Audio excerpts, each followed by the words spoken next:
Salt Lake City, 2 Republican lawmakers proposed a ban on gay conversion therapy for minors in conservative Utah on Thursday, a plan that has been hailed as a milestone by advocates and one to be opposed by the influential Mormon Church. Republican Representative Dan McKay acknowledged he isn't a typical sponsor for such a measure, but he said it's an important way to support LGBT youth amid an alarming spike in youth suicide.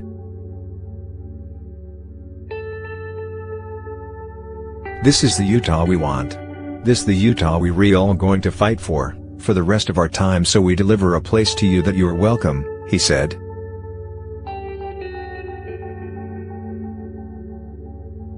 The plan would prohibit any treatment aimed at changing sexual orientation or gender identity, which has ranged from talk therapy to practices like electric shock. Therapists who practice it could lose their license.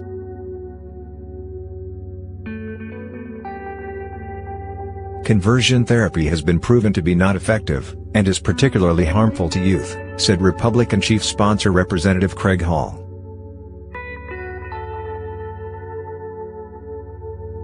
The proposal comes during a national campaign to ban the practice, which is now outlawed in 15 states and the District of Columbia.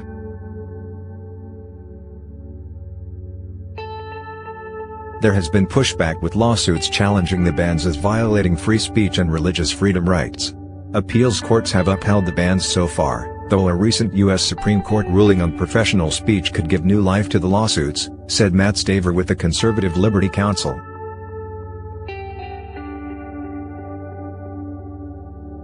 Utah has a history with conversion therapy, making the new proposal there a landmark step, said Shannon Minter with the National Center for Lesbian Rights, which is helping lead a national campaign to ban the practice. In the 1970s, there were Church of Jesus Christ of Latter-day Saints teachings that homosexuality could be cured, and a graduate student study at Brigham Young University that subjected men to electric shock, said Taylor Petrie, a religion professor at Kalamazoo College in Michigan who studies gender and sexuality and the faith. Church teachings have also been used by groups like the now-defunct Evergreen International that promise to help people overcome homosexual behavior. The church has since denounced the practice and said homosexuality is not a sin, though the faith remains opposed to same-sex marriage and intimacy. Church officials said Wednesday they won't stand in the way of the proposed legislation, which doesn't apply to religious leaders.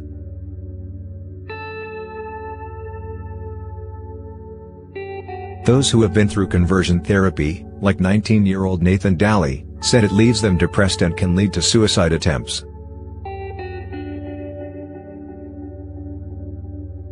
"At the time I hated the fact that I am gay more than anything else about myself," he said. Then 16, his therapist said he could change if snapped a rubber band on his wrist to dissuade himself every time he had gay thoughts, played more sports and talked in a more masculine voice.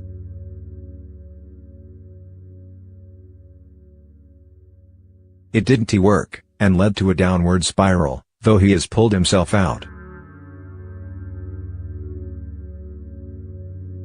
Conversion therapy is still happening today.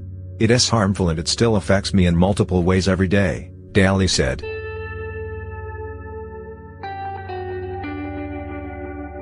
So-called conversion therapy has already been condemned by major medical and mental health organizations, including the American Medical Association, American Psychological Association, and American Psychiatric Association.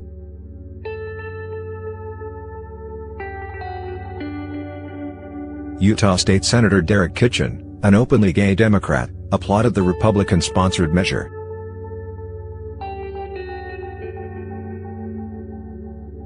"It's telling people that they are good the way they are loved, and they don't need to be changed," he told NBC News. It acknowledges that conversion therapy is on par with other methods of torture, and tells state-regulated medical professionals that this kind of treatment is unacceptable.